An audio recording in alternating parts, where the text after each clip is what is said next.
The woman who had spent 3 years choosing her ex-boyfriend over me was on her knees at a train station, burning with fever, unwrapped around my leg. "Adrian, please." Elena Brooks looked terrible. Her face was pale. Her lips had almost no color. Her eyes were swollen from crying, and every few seconds a cough tore through her chest. "Please don't leave me." I looked down at the same woman who had once told me, with absolute confidence, that I would crawl back to her if we ever broke up. Behind her, her best friend Megan was furious. "Elena, get up. Stop humiliating yourself over a man." Elena tightened her arms around my leg. "No, Elena, I don't want anybody else." She looked up at me. "I only want Adrian." Then a man's voice cut through the station. "Elena, have you completely lost your mind?" Marcus Reed, her first love, her favorite emergency, the man whose fake depression had controlled our relationship for years. He stormed toward us. "How can you humiliate yourself for him?" Elena looked at him, and for the first time since I had known her, there was no softness in her eyes. "Get away from me." Marcus stopped. "What? You ruined my happiness." His expression twisted. "I'm the only man you ever really loved." "Shut up." Even I stared at her. Marcus did too. Then his anger exploded. What happened in the next few minutes ended one life, sent another person to prison, and closed the door on the worst 3 years of my life. But to understand why Elena ended up clinging to my leg at that station, you have to understand how ridiculous I used to be. Because 3 years earlier, if you had asked me whether I could ever leave Elena Brooks, I would have laughed in your face. Elena never had what I would call healthy boundaries, especially when Marcus was involved. Marcus was her high school boyfriend, her first love, and technically, by the time I met Elena, they had been broken up 4 years. Technically, emotionally, that man never really left our relationship. Every time I complained, Elena reacted like I was accusing a son of tax fraud. "You're being petty. You're insecure. Why are you always so suspicious? Marcus is already suffering enough." My personal favorite was, "You need to be more positive, Adrian. Instead of filling your head with dark, ugly thoughts, maybe think about how you can love me better." I heard some version of that speech so many times I could have performed it myself. Marcus's greatest weapon was depression, or more accurately, his performance of depression. Whenever Elena and I had plans, his timing was almost supernatural. Dinner reservation. Marcus called. Movie. Marcus called. Weekend away. Marcus suddenly couldn't go on living. Birthday. Marcus was emotionally collapsing. Anniversary. You guessed it. Marcus. One night Elena and I were in the middle of another argument about him. I was exhausted. Elena. We need to. Her phone rang. A special ringtone. The song she associated with her first love. I didn't even need to look. She answered immediately. Marcus. His weak, trembling voice came through the speaker. "Elena, it hurts." She straightened. "What happened?" "I don't think I can do this anymore." I closed my eyes. "Here we go. My whole world is grey." Marcus took a shaky breath. "This world is so cold." Elena was already grabbing her purse. "Nobody loves me anymore." "Marcus, don't say that. You left me too." "I'm coming." She hung up. "Elena." She grabbed her keys. "Not now." I stood. "He does this every time." Her eyes hardened. "What is wrong with you? He knows we're together. He's sick. He's manipulating you." She looked at me with open disgust. "Do you ever listen to yourself?" "Yes." "No, you don't." She pointed at me. "Do you know why somebody as talented as Marcus developed depression? Because pretending to be depressed is apparently easier than getting a hobby." That did not help. Her face went cold. "Unbelievable. Elena, if he does something to himself tonight, I will never forgive you." That sentence used to work on me. Every time. She continued. "And you shouldn't forgive yourself either." I actually knew one thing with complete certainty. If Marcus disappeared from the earth tomorrow, I wasn't going to blame myself. I'd probably buy champagne. Not because I enjoyed human suffering. I had simply watched his acts for too long. But Elena believed him. Or chose to. The distinction would become important later. That night she ran downstairs, jumped into her car and drove toward Marcus's apartment like his building was on fire. I found out later just how bad the drive had been. She ran multiple red lights, crossed solid lane markings, drove the wrong direction briefly while trying to pass traffic, and pushed the car to speeds that would have been reckless on a racetrack, never mind a city street. Other drivers leaned on their horns. One man lowered his window and screamed, "If you want to get yourself killed, don't take the rest of us with you." Elena didn't care. The second Marcus called, everything else disappeared. Traffic laws, common sense, me, especially me. I'd spent 3 years living like the emergency backup boyfriend in my own relationship. The embarrassing part, I competed. God, I competed. Once, Marcus ruined an important evening by claiming he was too depressed to eat. Elena immediately planned to spend the night taking care of him. I panicked, so I heated a thermometer and climbed into bed pretending to be sick. Pathetic, absolutely. But this is the story of how pathetic I became. So, I'm not going to make myself look better than I was. Elena came into the room. I tried to sound weak. Elena, she frowned. What? I think I have a fever. She touched the thermometer, then looked at the number. I had overdone it. Badly. She stared at me. Adrian. Yeah, that says 122 degrees Fahrenheit. I swallowed. I feel really bad. People die before reaching that. Silence. She put the thermometer down. You're embarrassing yourself. Elena, don't go. Stop acting. Please. Marcus hasn't eaten or drunk anything in almost 2 weeks. I stared at her. That was the amazing thing. She was smart enough to recognize that my fever was impossible, but apparently not smart enough to question whether a grown man could survive 2 weeks without food or water. Or maybe she simply wanted to believe him. She left. I lay there staring at the ceiling. That night was hardly unique. Whenever Elena stayed at Marcus's place, I couldn't sleep. I would picture them together. I'd check my phone every 5 minutes. Sometimes I actually drove to his building in the middle of the night. I'm serious. I would sit in my car like a complete lunatic and count lit windows. 2 lights on. Great. Maybe separate rooms.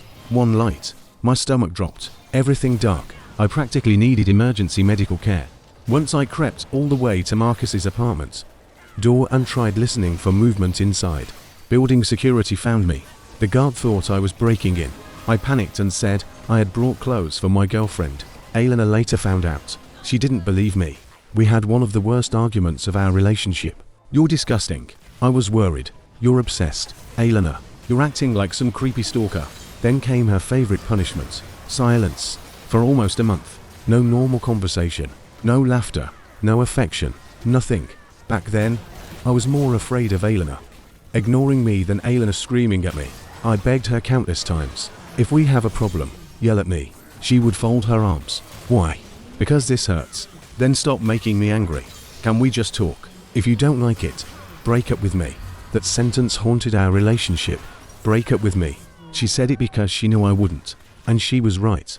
Until one night when I finally got tired. Elena didn't come home until after 2 in the morning. My phone lit up. Sorry, I forgot to let you get in the car earlier. I was in a hurry. Another message. Good news. Marcus didn't do anything stupid. Then, I'm staying here tonight. Don't call me. I finally got him to sleep. He looks peaceful now, like a child. A few minutes later. And don't come here using clothes as an excuse again. What you did last time was embarrassing. I read it. Then I turned off my phone. And slept. Actually slept. No driving past his apartment. No counting windows. No imagining them in bed. No staring at the ceiling until sunrise. Nothing. The next morning somebody shook my shoulder. Adrian. I opened my eyes. Elena was home.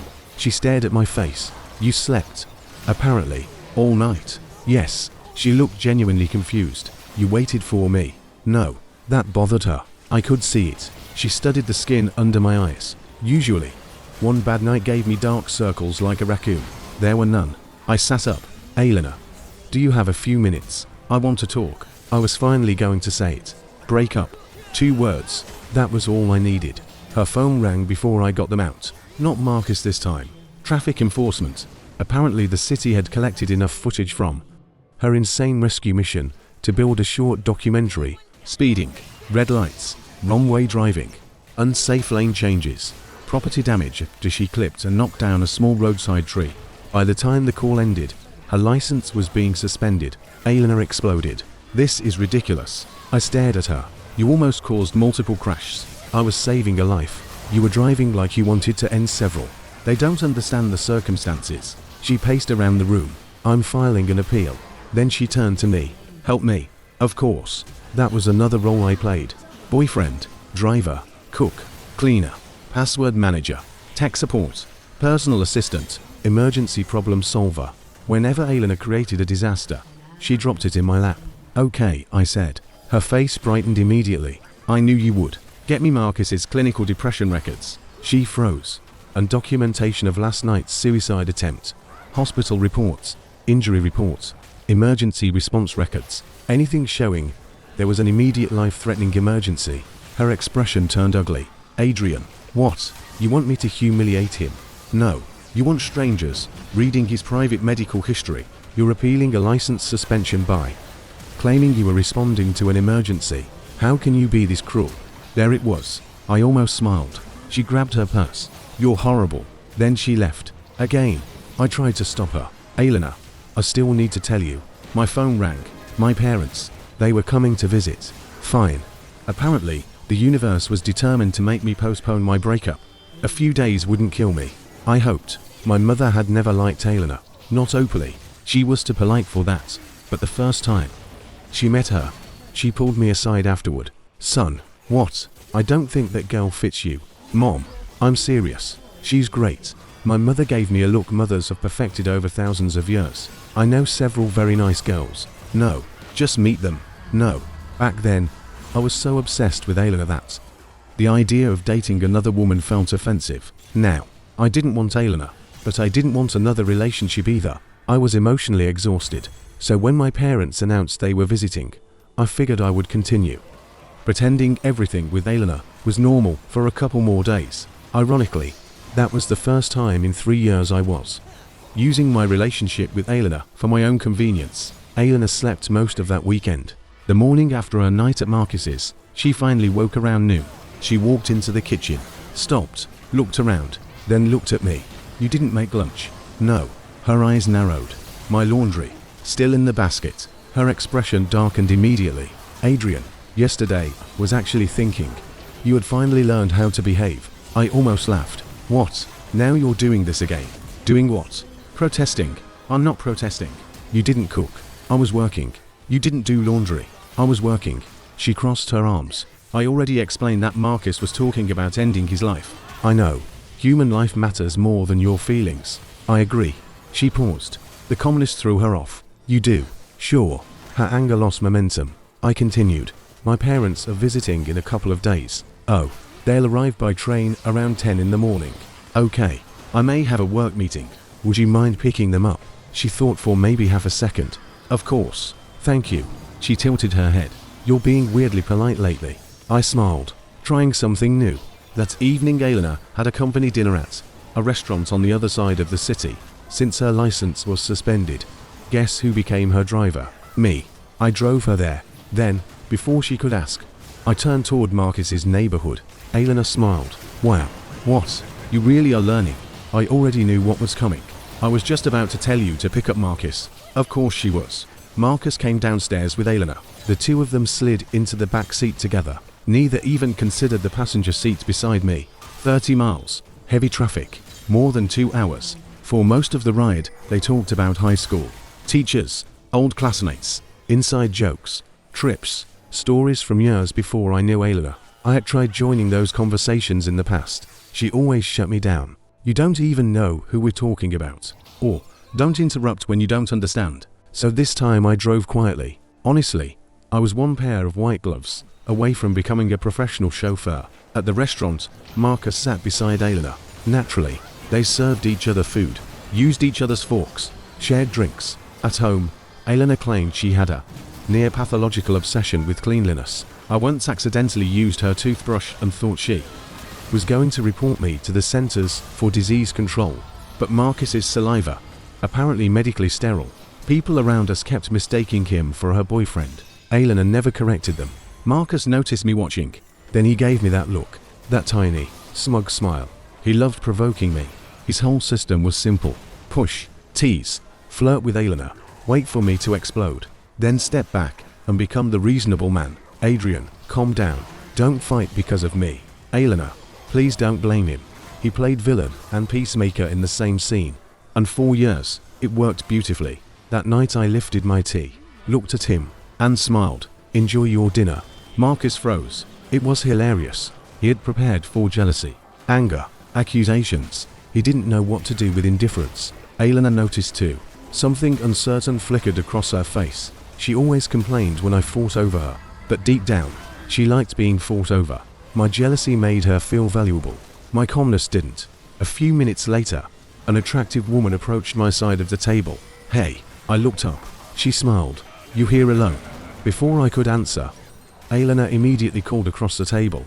"Adrian." I looked at her. "Come sit over here." "Interesting." I politely excused myself from the stranger and moved. Elena said nothing else, but on the drive home, she suddenly muttered, "That woman was awful." "What woman?" "The one who talked to you." "Oh, she's the type who'll go home with anybody." I almost turned around to see if she was joking.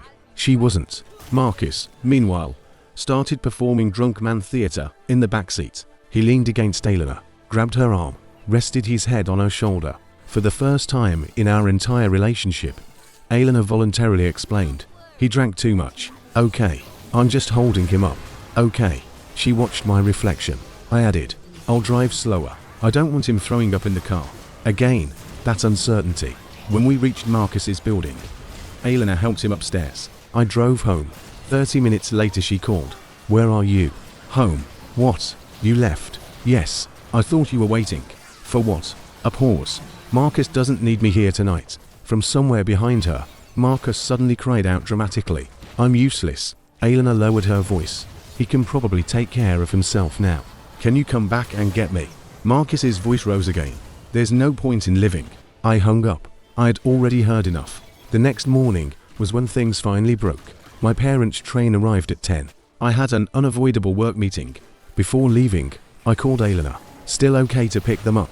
She sounded exhausted. "I was up all night." "Marcus," he kept crying. "Of course. I finally got him into bed after midnight." Then she added quickly, "I slept on the couch." I paused. That explanation would once have made me ridiculously happy. Now it meant nothing. "Can you still pick up my parents?" "Sure. Thank you. I haven't seen them in a while anyway."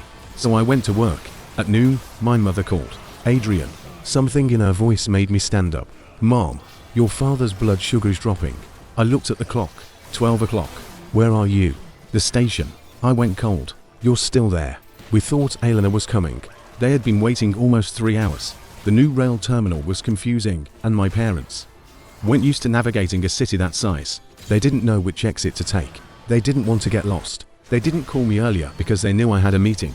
And they didn't want to call Elena repeatedly because they were afraid of annoying her. That last part hurt worst. My parents were walking on eggshells around my girlfriend because I had trained them to.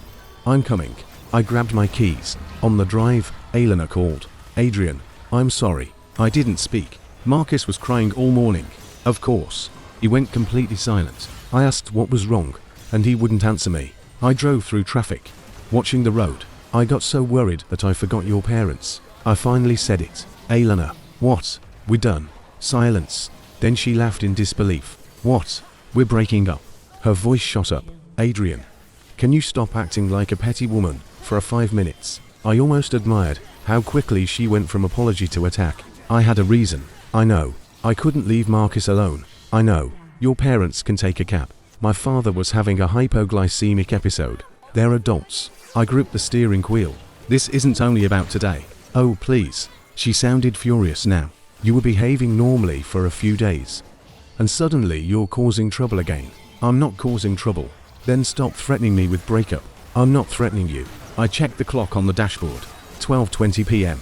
July 25th. I still remember it. Elena Brooks, as of 12:20 p.m. on July 25th. "Our relationship is over." She went silent. Completely. "Adrian, you and I have no relationship from this moment forward." Then she exploded. "Who gave you the right?" I almost laughed. "What? Breaking up is a woman's privilege. There are sentences so stupid you remember them forever. That was one of mine." She continued. "You don't get to threaten me with it." "I'm not." "Aren't you afraid I'll actually agree?" "No. You'll have nowhere to cry later." "Okay. I was only late. Goodbye, Elena.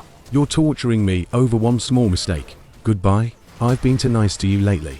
Marcus was right. When you treat a man too well, he starts taking advantage. I ended the call.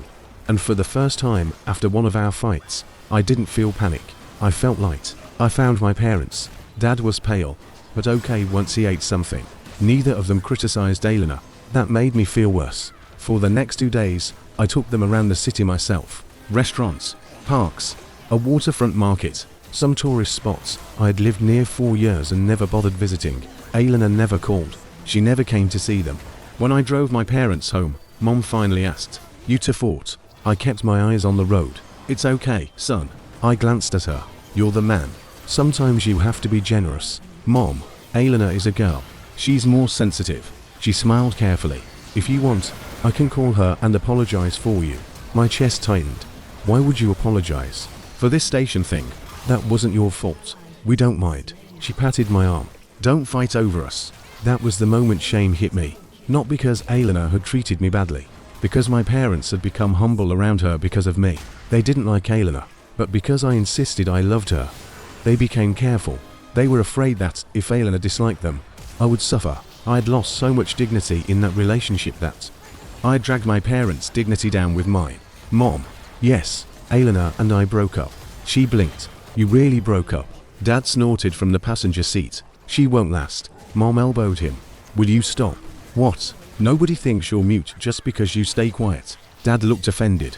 Mom adjusted my collar like I was still 10. "If it works, it works." Then she smiled. "If it doesn't, we find someone else." "Mom, my son is excellent." I looked away because my eyes were burning. That night, after returning to the city, I got drunk. Badly. Not because I wanted Elena back. I cried because I suddenly saw the last 3 years from the outside. I had been a clown.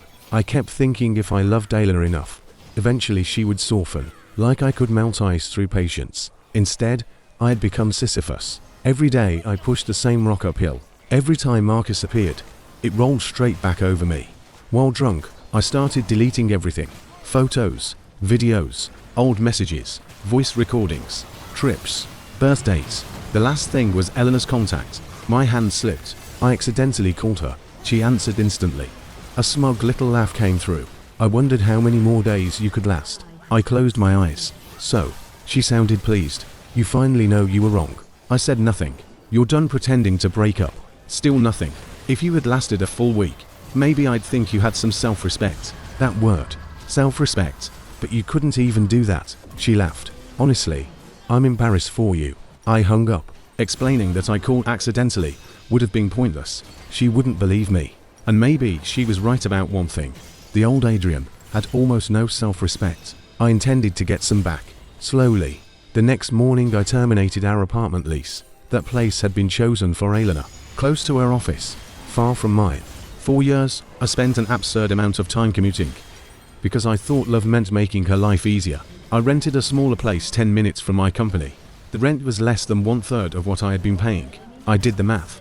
A year of savings would buy my mother the expensive massage chair she kept looking at and refusing to purchase. That felt better than paying for Elena's convenience. The next week was weird. Peaceful. I didn't wake up at 4 in the morning to buy breakfast. I could get up at 9. Take my time. Go to work. I didn't race home every evening to cook. For the first time in years, I played pool with co-workers. We went for barbecue afterward. One guy stared at me. "Adrian, what? You're actually fun." "Thanks. We thought you were antisocial." I had a girlfriend. Several unmarried co-workers looked confused. The married men immediately understood. One raised his beer. "To freedom." His wife called 5 seconds later. He almost dropped the glass. We laughed until our sides hurt. My work improved too. Without Elena's moods constantly occupying half my brain, I could actually concentrate.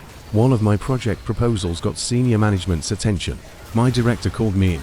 "We're opening a branch in your hometown." I sat straighter. "We want somebody to oversee the launch." "Me? You interested?" Before, I would have refused without thinking. Elena lived here. My entire life had revolved around her geography. Now, my parents were back home. I smiled. Very. About 2 weeks after the breakup, Elena finally called. I was in a meeting, so I declined. She called again. Declined. Again. Declined. Then I blocked her. After work, a number I didn't recognize appeared. I answered. "Hello, Adrian." Elena sounded outraged. "You blocked me?" "Yes." "Are you insane?" "No. Get home." "What?" "The lock is broken." Then I realized where she was. Our old apartment. I cancelled the lease. Silence. "What?" "I moved." "What do you mean you moved?" "Your things were sent to your office. You didn't receive them." Another stunned pause. "What? Anything else?" "Elena." "Adrian, are you serious?" "Yes." "You're actually breaking up with me?" "Yes." What do I need to do to make you admit this is some stupid performance? Nothing. Her breathing sharpened. Listen carefully. I'm listening. If I agree to this breakup, even if you get on your knees later, I will never take you back. Okay, I mean it. Record this conversation if you want. What? I promise I will never ask you to take me back. I thought for a second, if I break that promise, may I spend the rest of my life standing on every subway ride, because there's never an empty seat. She was too angry to appreciate the seriousness of that curse. I'm counting to 5. Count to 10. You. Give yourself more time. 10. 1. I waited. 2. Elena. What? We're over. She stopped counting. That night Megan Carter called me. Megan was Elena's closest friend. The three of us had known each other long enough that we had always gotten along. She skipped greetings. Elena is crying. Okay. You need to come over. No. Adrian. Stop being stubborn. I do not believe for 1 second that you actually want to break up with Elena. There it was again. Everyone knew me as Elena's obedient dog. My own father didn't believe I could leave. Megan didn't either. Do you know why I ended it? Marcus. Yes, I know. She sighed. You're jealous. Partly. Adrian. Listen to me. Elena and Marcus ended years ago. Then why is he in our relationship every day? Because that relationship is her biggest regret. That caught my attention. Megan continued. They were classmates in high school. I knew that much. What you probably don't know is how serious Elena was. How serious? She deliberately tanked her college entrance score. I sat up. What? About 70 points. Why? They wanted to attend the same university. I stared at the wall. She intentionally threw away 70 points. Yes, and they still didn't get into the same school. No, they ended up in different cities. Long distance destroyed them. Or more accurately, Marcus destroyed them. A short time later, he started dating a wealthy girl. Her family had money, connections, status, everything Marcus wanted. Elena was devastated. She traveled to his university and confronted him publicly. I lowered my score by 70 points for you. Marcus humiliated her in front of everyone. Elena, you're an idiot. She cried. You didn't ask me to do that. He chose the rich girl. Elena left. 4 years, they barely spoke. Then I met Elena through a business partnership. We fell in love. At least I had. We dated 3 years. Talked about marriage. Then Marcus came back. The wealthy girlfriend had never intended to marry him. Her family had already arranged a more suitable match. Marcus had been entertainment. Once she was finished with him, she discarded him. So he did what any shameless man with no better options might do. He went back to Elena. I asked Megan, and she accepted him. She didn't take him back romantically. That's debatable. Adrian. Megan. The man abandoned her for money. I know. He humiliated her. I know. And she takes care of him like he's dying. Megan sighed. Elena doesn't hate him. That's the problem. She thinks the rich girl treated him cruelly. I laughed. So Elena feels bad for the guy who left her for someone richer, because the richer woman later left him. When you said it out loud, it was even more ridiculous. Megan couldn't really argue. Then Marcus started claiming depression. The more fragile he acted, the more Elena cared for him. 4 years.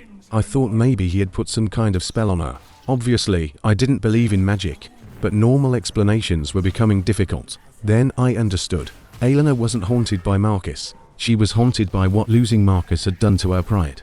And she had been using my dignity to repair hers. I could hear breathing near Megan's phone. Too quiet. Too controlled. Elena. The breathing stopped. I know you're listening. Megan didn't deny it. I leaned back. I used to want to spend my life with you. Silence. But I can't. Still nothing. You want to repair whatever you regret about Marcus. Fine. My voice stayed calm. Take care of him. Forgive him. Let him sleep at your house. Let him ruin every date. Do whatever you want. A shaky breath came through. But it has nothing to do with me anymore. Elena finally spoke. Adrian. I spent 3 years feeling humiliated. Enough. No. Her voice rose. You actually think I can't live without you? I didn't say that. Listen carefully. She sounded furious. I'm not begging you not to break up. Okay. I am giving you one chance, so you don't end up kneeling in front of me later asking me to come back. Understood. I never realized how hypocritical you were. Then she hung up. Old me would have panicked. I would have called back. Apologized. Bought flowers. Probably blamed myself. Instead, I set my phone down. Nothing happened. The world kept turning. Apparently love can make you brave. So can running out of it. That night, Elena called from another number. Adrian. Yes. What's the password for my main account? I almost laughed. For 3 years, I'd managed almost all her passwords. Because she said remembering them was annoying, I gave it to her. Thanks, no problem. She hung up. 5 minutes later, another call. Adrian. What now? I forgot my cloud storage password. If you don't remember it, reset it. What should I use? I gave the question serious consideration. Use something meaningful, like Marcus's birthday. Silence. His height. More silence. His ID number. Adrian. Or the anniversary of your first date. Something you'll always remember and nobody else can easily guess. I was genuinely trying to help. She apparently heard sarcasm anyway. How long are you going to keep doing this? Doing what? Giving me the silent treatment. I nearly laughed. We're broken up. Stop being jealous. I'm not jealous. Fine. Her voice cracked. I'm sorry. I stopped. Elena Brooks apologizing voluntarily was rare. Enough to qualify as a natural phenomenon. I said I'm sorry. I waited. Do you know how miserable I've been? Here we go. I check my phone dozens of times every day. Wondering when you're going to contact me. I rubbed my forehead. Do you know how awful that feels? Yes. Extremely well. I would rather you scream at me. My eyebrows went up. Fight with me. Interesting. Anything is better than you acting cold. The irony was almost physically painful. Elena continued. Fine. I surrender. She sniffed. I shouldn't have ignored you, because of Marcus all those times. Another pause. Can you stop being angry now? Elena. I'm a woman. You're a man. Do you really need to keep arguing with me? I stared at the phone. You're admitting you were wrong, and still somehow insulting me. I apologized. Then I laughed. I couldn't help it. What? Elena, you're asking whether I understand how painful it is when somebody you love ignores you. She went quiet. I remembered all those nights begging her to talk to me. Please yell at me instead. Please don't ignore me. And her response. If you don't like it, break up. Now the executioner was asking the prisoner whether the blade hurt. Elena. What? We already broke up. Her confidence finally cracked. Is this because of your parents? What? I apologized to them. That isn't. They're forcing you to leave me. Aren't they? I got angry. My parents never once spoke badly about you. This is the 21st century. Why are they interfering in your relationship? They're not. Adrian, do not blame them for this. She fell quiet. Then, in a much smaller voice, I just don't want us to break up. There. Finally. No pride. No game. Just fear. She started talking quickly. I know I hurt you by taking care of Marcus too much. I listened. I know sometimes I went too far. Yes, but I never cheated on you. I said nothing. I swear. Then she blurted something I had never heard before. Even when Marcus pretended to sleepwalk and tried taking my clothes off, I stopped him. I sat upright. Excuse me. Silence. Elena. It was nothing. You knew he was pretending. Yes. I laughed slowly. So you can recognize fake sleepwalking. She didn't answer. But you can't recognize fake depression. Another silence. Elena. What? You know the depression is fake too, don't you? She stopped breathing for a second. And there it was. The truth. When Elena finally spoke, her voice sounded tired. Adrian. Do you know what a first love means to a girl? I know what it means to you. No, you don't. She started crying. I loved Marcus before I even understood what love was. She reminded me of the college exam. 70 points deliberately sacrificed. Her parents had been furious. They called me shameless. She sniffed. They said I embarrassed them. Her father had threatened to cut her off. But teenage Elena didn't care. I thought I was brave. Her voice cracked. I thought I was like the heroine in some romance movie. She had imagined that if she and Marcus stayed together, people would tell their story forever. Instead, Marcus left her for money. When normal girls got dumped, people felt sorry for them. Elena laughed bitterly. When Marcus dumped me, everybody laughed. Former classmates told her she deserved it. Teachers used her as an example of what not to do. People said, you threw away your future for a man. You didn't respect yourself. So why should he respect you? She became famous at school, just not in the romantic way she had imagined. 4 years I couldn't go home comfortably. Her crying became harder. I avoided old classmates. Even my parents kept bringing it up. Then Marcus came back, and Elena saw an opportunity. I knew his depression was exaggerated. I closed my eyes. There it was. I knew. Then why? Because the more desperate he acted, the more it proved he regretted leaving me. I stared into the dark room. Elena continued. I wanted everybody who laughed at me to see. See what? That Elena Brooks wasn't the joke. Her voice grew stronger. That Marcus was. You wanted revenge. No. Yes. No. I wanted dignity. I laughed once. By destroying mine. She immediately protested. I didn't mean to hurt you. You abandoned me for him constantly. I was testing you. That was somehow worse. Elena, I had been hurt before. Her voice shook. I needed to know I could control the relationship. I felt something inside me finally go completely quiet. She continued. If I could control a man, then I couldn't be abandoned again. So Marcus humiliated you. Yes. And your solution was to humiliate me. No. Day after day. I didn't think of it that way. I did. She started panicking. I know I was wrong. I said nothing. I promise I'll change. Elena, you're the best man in the world to me. I almost smiled at how late that compliment arrived. I can't lose you. I sighed. Marcus hurt you, so you needed control. Yes. And I loved you. So I became the safe person you could punish. No. That's exactly what happened. But you love me. That sentence stopped me. She said it again.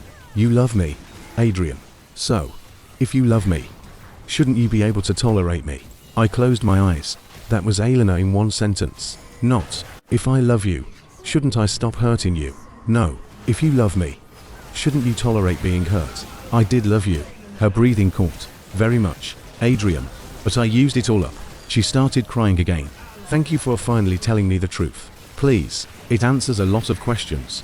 Then we can fix this. No. Silence. It doesn't change my decision. Adrian. Goodbye, Elena. I paused. Hopefully for good. Then I hung up. The next morning I opened my apartment door. Elena was standing there holding breakfast. Eat. I stared. What are you doing here? You'll be late for work. How did you find my address? She ignored the question. I'll clean while you're gone. Elena. I bought coffee. We broke up. She walked past me. I backed away like she was carrying a bomb. Don't do this. She smiled sweetly. Go to work. I escaped. Literally. I left so fast I forgot to lock the door.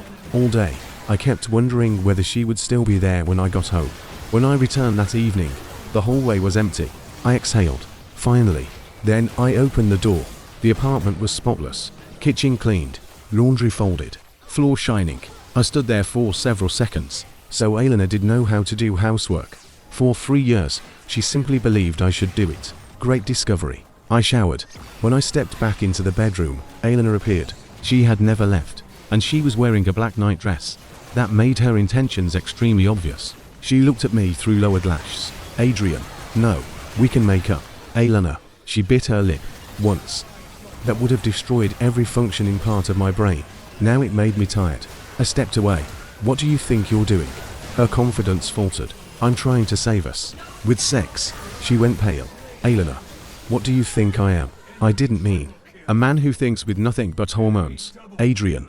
And what do you think you are? Her eyes filled. Don't. This isn't fixing anything. I pointed toward the door. You're insulting yourself and insulting me.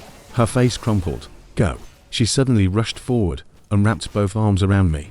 Please, Elena, can you stop being so cruel? She kissed my cheek, my jaw, my face. Tears mixed with everything. I love you. Stop. I'll change. Stop. Give me one chance. Elena. I pushed her away. The bathroom floor was still damp. She slipped and fell. For 1 second we both froze. Then I grabbed clothes, left the apartment and booked a hotel. Behind me, Elena started sobbing. I didn't turn around. Tears only have power over people who still want to wipe them away. Mine was gone. I stopped sleeping at the apartment. For several nights, I slept at my office. Elena came to the company every day. Security stopped letting her upstairs, so she sat downstairs. Hours. Megan called. She quit her job.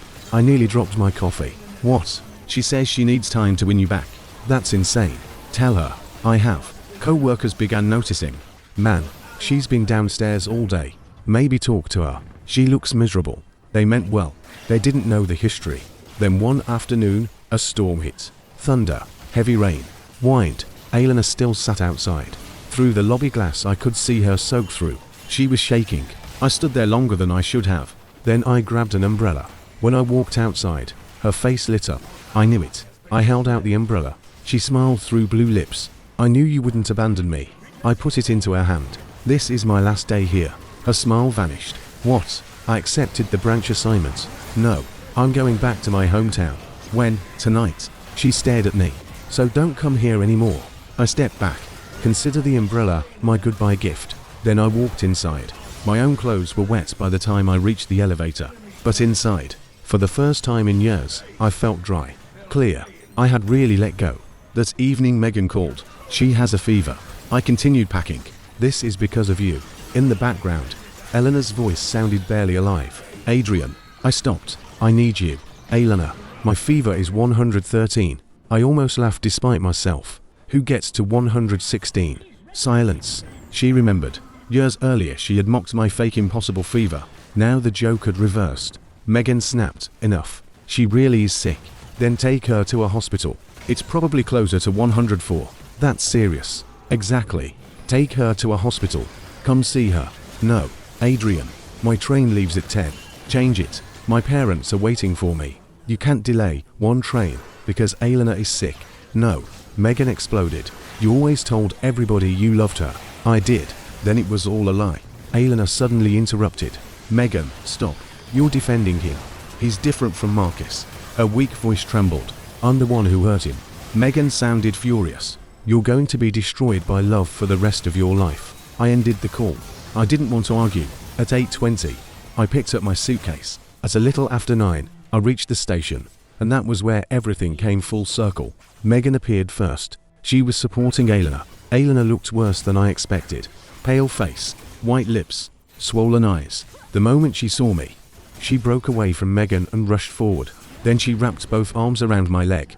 Adrian, Elena, please. People turned to look. Don't leave me. I shook my head. Stop doing this to yourself. I can't. We're finished. No. Megan grabbed her shoulder. Get up. Elena refused. Megan looked at me with disgust. You know what? Forget him. Elena shook her head. There are millions of men in this world. No. Why are you lowering yourself like this? I don't care. Elena. What good is pride if I lose him? Her voice was almost gone. I've embarrassed myself before. She coughed. What difference does one more time make? Then a voice came from behind us. Elena. I already knew who it was. Marcus. He stormed toward us, furious. What are you doing? Elena stiffened. How can you leave me because of him? She looked up. Marcus pointed at me. How can you lower yourself for him? Elena slowly got to her feet. Marcus reached for her. I'm the one you really love. She slapped his hand away. Get out. Marcus froze. What? I don't want to see you. Elena, you destroyed my happiness. His face changed. Your happiness? Yes, I'm your first love. You're disgusting. I had never heard her speak to Marcus like that. Neither had he. His shock became rage. He struck her across the face. Megan screamed. Marcus grabbed Elena's arm. Wake up.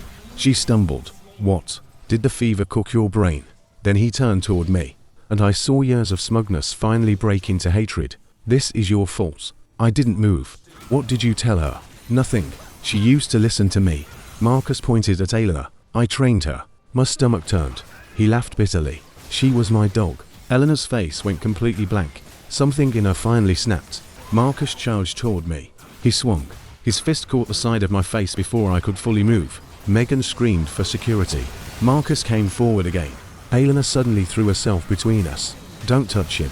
She shoved Marcus away. It happened fast. Too fast. Marcus stumbled backward, near the platform edge, lost his balance. At the same moment, an incoming train was entering the station.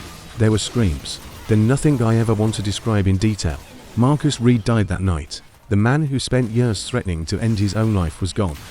Because one ugly confrontation spiraled into a real tragedy. Nobody celebrated. Not me. Not Elena. Not Megan. There was nothing satisfying about death. Only consequences. Police took statements. Security footage captured the confrontation. Witnesses confirmed Marcus struck Elena, attacked me, and was shoved away during the chaos. Still, a man had died. Elena was eventually convicted of manslaughter. She received 5 years. After sentencing, I tried to arrange one visit. She refused. Instead, she sent me a short letter. One sentence. Adrian, I only hope you'll always remember me, as I was at my most beautiful. I sat with that letter for a long time. Elena had been important to me. I couldn't erase that simply because the ending had been terrible. There had been birthdays, quiet dinners, good mornings, bad jokes, trips, nights when she fell asleep against me, moments when I genuinely believed we would grow old together. Those things happened. So did everything else. Both could be true, but they were over.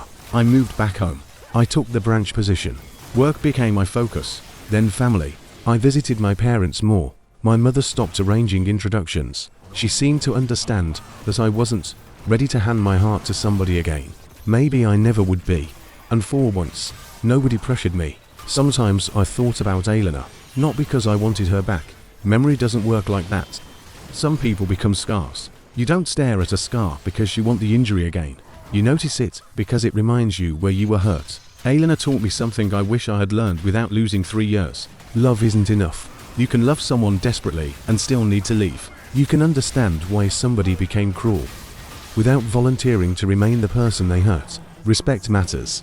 Boundaries matter. Dignity matters. Years later, I was drinking coffee one morning when Megan sent me a message. Elena has changed a lot. I stared at the screen. Another message. She's doing well in the rehabilitation programs. Then, she's learned several new skills. She's even writing. A photo appeared. Elena, older, thinner, but different. Her eyes no longer had that arrogant certainty I remembered. She looked calm, steady. For a while, I just stared at the picture. I didn't reply. I turned off my phone and finished my coffee. Every person eventually reaches a fork in the road. Elena had hers. Marcus had his. I had mine. Maybe Elena finally found a path that belonged to her, instead of one built around proving something to Marcus, controlling me, or repairing the humiliation of her first love. I hope so. Not because I wanted her back. Because once, a long time ago, I loved her. And loving somebody once doesn't require hating them forever. It only means they were part of your life. Elena Brooks would always be part of my memories, but she was no longer part of my present, and she would never again be part of my future. This story is entirely fictional and created for entertainment purposes. All characters, relationships, workplaces, medical circumstances, financial events, investigations, and legal outcomes are invented for dramatic storytelling.